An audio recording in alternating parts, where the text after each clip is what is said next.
Radouane Louisser, bonjour.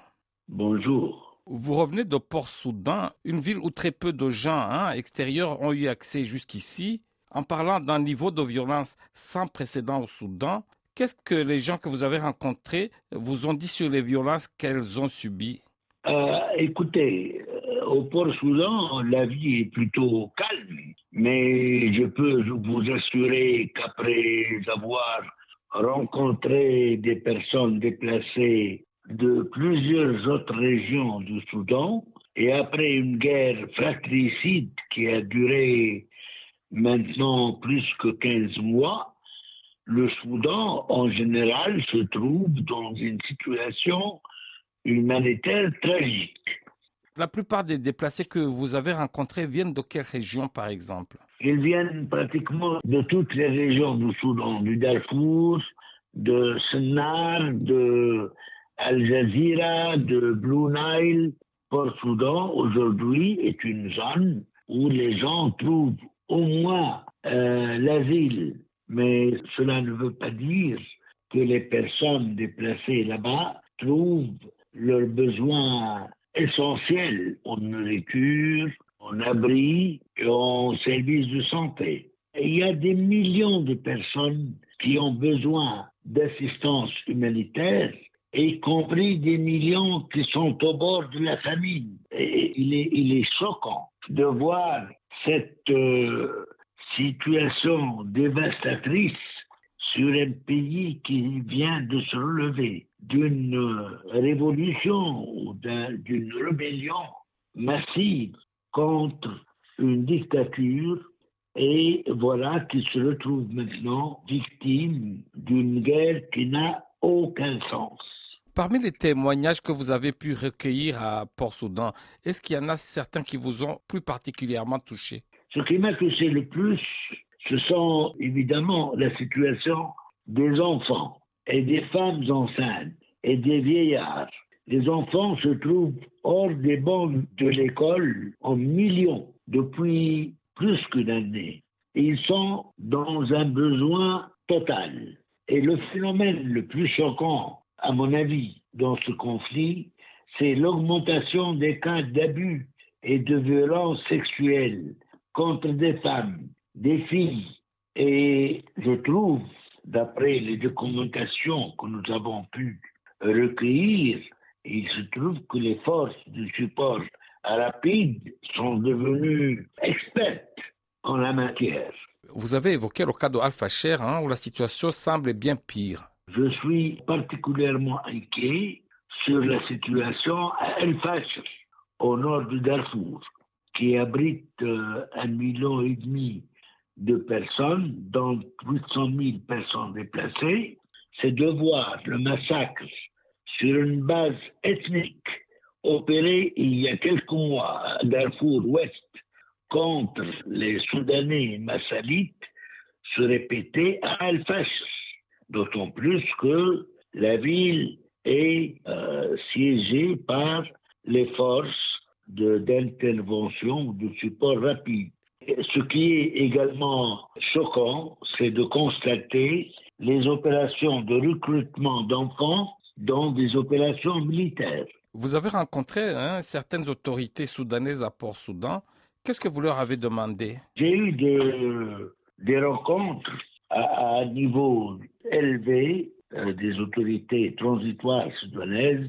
J'ai soulevé les 4 éléments suivants. 1. La protection des civils.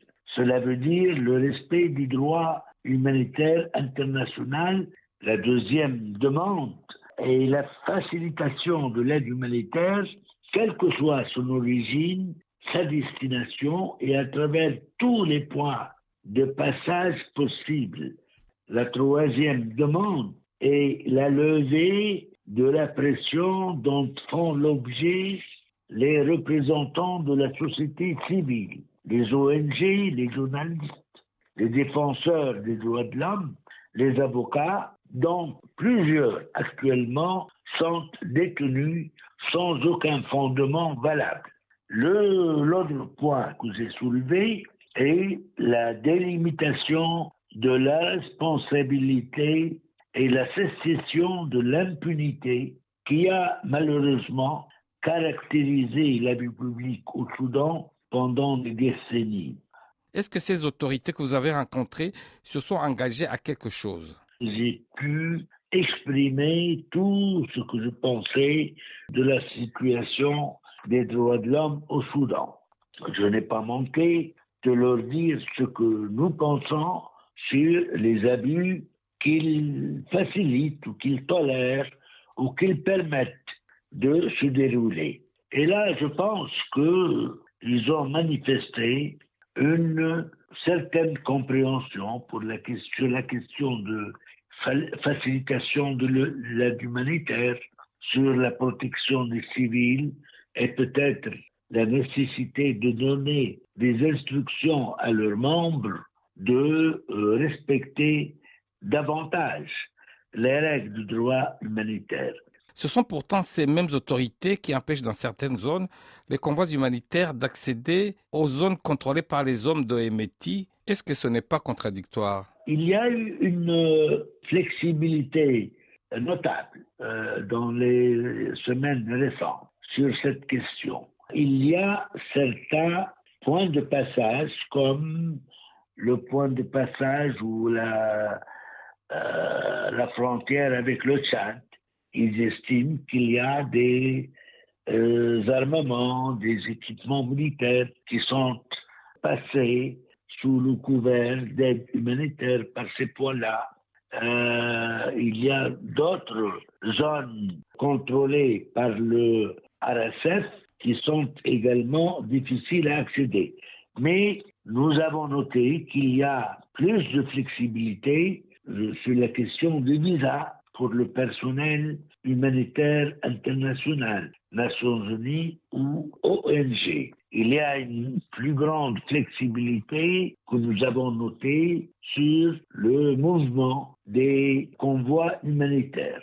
Vous avez dit aux autorités que vous avez rencontrées, d'après votre communiqué, vous leur avez demandé de s'engager à permettre un accès sans entrave à l'aide humanitaire. Et pourtant, la partie gouvernementale semble plutôt réticente à prendre part aux discussions ouvertes depuis la semaine dernière à Genève. Est-ce qu'il y a une évolution sur ce point? Je ne peux pas vraiment faire de commentaires sur les positions plutôt politiques des partis. Moi, ce qui m'intéresse, c'est de voir les deux parties de cette guerre arrêter le massacre, rappeler à leurs membres que même la guerre a ses règles, de protéger les civils, de faciliter l'aide humanitaire, de punir les auteurs de violations et abus et de laisser les membres de la société civile accomplir leur noble mission. Et je dois saisir cette occasion, cher monsieur, pour appeler les États influents sur le Soudan de mener les deux parties autour d'une table pour négocier la paix et écouter les cris des Soudanais qui demandent du secours et qui demandent la paix. Vous l'avez reconnu vous-même, sur la question de la violence, il n'y a pas eu d'évolution.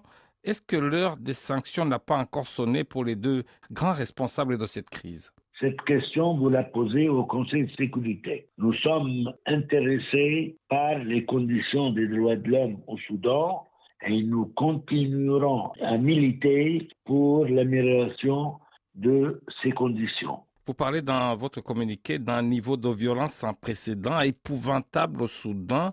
Et on constate de l'autre côté que la communauté internationale ne s'est contentée jusqu'ici que d'une réponse molle. Est-ce que quelque part, elle n'a pas une certaine responsabilité dans ce qui se passe en laissant faire les deux parties? Ce n'est pas à moi de juger. Moi, je sollicite juste une attention plus claire sur la situation au Soudan. C'est une situation humanitaire très douloureuse, tragique et sans précédent. Et il ne faut pas que cela continue. Et il faut que l'aide vienne de tous côtés. Vous savez, cher monsieur, qu'à ce jour, mi-juillet, le programme humanitaire pour le Soudan pour 2024 est financé au niveau de 17,6%. Malgré la conférence ou la réunion de Paris du 15 avril, plusieurs promesses n'ont pas été tenues et il y a un manque sérieux dans le financement de ce programme. Il est temps que les pays donateurs et généreux déboursent leurs promesses et financent la réponse humanitaire. On n'a plus le temps. Radouane Louisser, merci. Merci, monsieur.